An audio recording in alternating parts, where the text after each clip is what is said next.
fear of making the wrong decision and getting it wrong is what will end up making you wrong. The fear of needing to be right, the fear of getting it wrong will always end up floating in this place where you live 1 foot in and 1 foot out. And where you have 1 foot in and 1 foot out, you have 0 feet in the right place. That is a lesson that we're going to explore on today's coaching call: how to make decisions when the fear of getting it wrong is prevalent in attacking you and you end up all in your head. But first, hey there, legend. I'm Mike Campbell. I'm the anti-nice guy men's coach. I'm the founder of the Everyday Legends Academy, and I support nice guys like you in building rock solid self-worth, self-respect, and a solid sense of self so that you can actually kill your nice guy and get so much more from life, from love, and the everyday. This is a lesson from a coaching session with a client of mine, Steve, where we're exploring a big decision that he has to have and make in his life.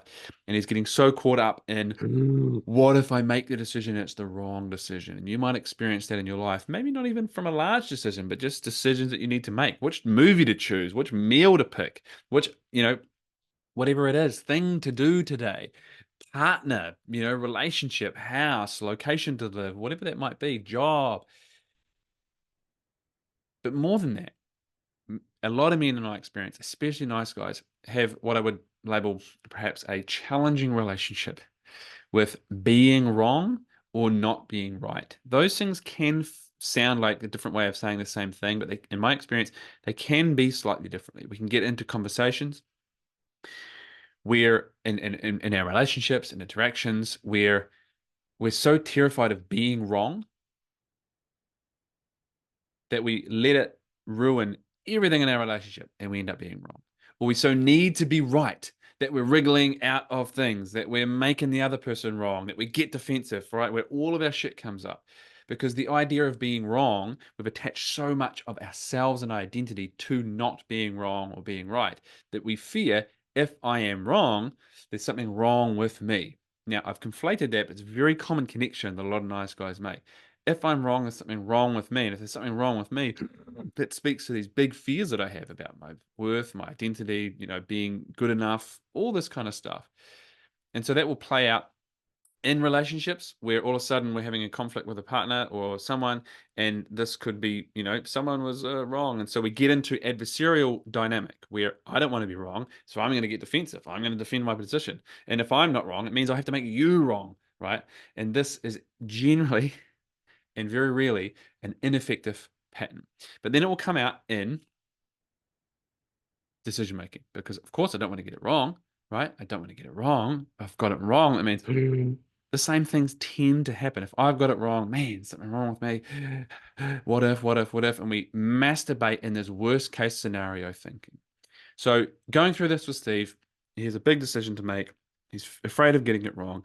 My first piece of advice to him was this, because this is what we often do in the worst case scenario thinking, is that we just let the worst case scenario kind of follow us around like a gray storm cloud. And yeah, that's just frustrating and it's just kind of ever present. We know it's there and it's following us around. What it asks us to do is actually stop, turn, bring it into the light, face it, and detail what is the worst case scenario. Actually detail it. And when you detail all those worst case scenario things, often what happens is, that's probably not that likely.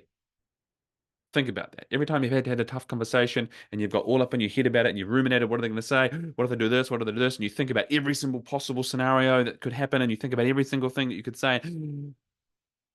All those worst case scenarios never really happen. That's the first thing. Second of all, now you've got the details so you can go through it. Can I deal with that? If that situation comes up, can I deal with it? And that situation comes up, can I deal with it? Because fundamentally what's happening there is a fear of the unknown. It is a wrestle with uncertainty. What it's saying is, I don't trust myself. And I'm trying to control the outcome because I don't trust that whatever happens on the other side of this decision, I can handle it. I can navigate it, even if it might not be ideal. So if I'm going to masturbate in worst case scenario thinking, detail what it is, and then go through it. Can I handle that? What can I do if that happens, if that happens, if that happens? And importantly, if you're going to entertain worst case scenario, you must balance the equation and look at what is the best case scenario. And when you start to detail that, first of all, you realize usually when this stuff happens, it's more towards that direction. Historically, that's important evidence. And generally speaking, it will give you some motivation because it'll give you something meaningful like, oh, that's something I want. Motivation is something that pulls us forward. Now, there is a scenario where you might not. There's no motivation there. There's nothing that pulls me forward, which is a pretty good indicator that that's not a decision for you, in case you had missed that.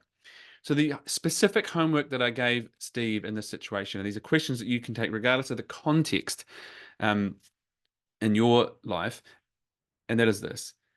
I'm afraid of making the wrong decision. So what would actually determine this decision being wrong? Detail that shit. And on the flip, of course, what would therefore determine this decision being right? And when you start to list those things, it might not make the decision for you, but it will absolutely give you some clarity. So much clarity because depending on the context and the situation for you, you'll start to see. Well, determining it being wrong would be what? You know, for example, if it's buying this house, should I buy this house? What would determine that being the wrong decision? That I buy it and I hate it there? That's a solid one. So then you can start to work with that. Well, what would determine me hating it? That I don't already know, for example. Sun doesn't never comes up during the winter. I don't know, whatever, right? Detail that. What else would determine this being the wrong decision? That I buy it and the market crashes. That's buying a house. Can I control that?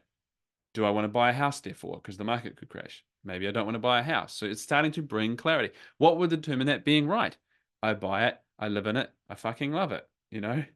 Whatever it might be, detail those things. Being wrong. Something might go wrong with the house as soon as I buy it. Okay. Is that part of the risk of home ownership? Probably. Can I handle that? Yes. Do I have any funds or resources to handle something like that? Yes. No. Maybe. You can see as you detail things, it gives you answers, and the more clarity they have, the easier it is to have clarity on the original decision itself. If thinking is useful, that is useful thinking. Being lost in thought, having the cloud follow you around, is not. Clarity, detail, worst case, detail, best case. And when you're stuck in your head, there's two tools here. Get out of your head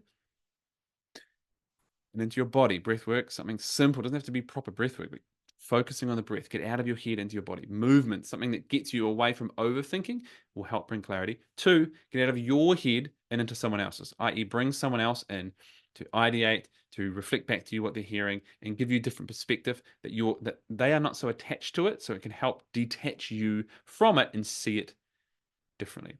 Really important lessons for Steve in today's coaching call. I hope that, and I trust that you would take something from that. If you're new here, remember, subscribe so that you see these videos when we come out, not just our coaching corner reflections and lessons, but also the features that we do every couple of weeks on YouTube. Most people who watch these haven't yet clicked subscribe, so they miss them. If you want to see them, subscribe, ring the bell. If you've got comments that you want to share or things that you want me to address where this video relates to you in your life, drop them below. That's today's lesson. I'm Mike Campbell. See you next time.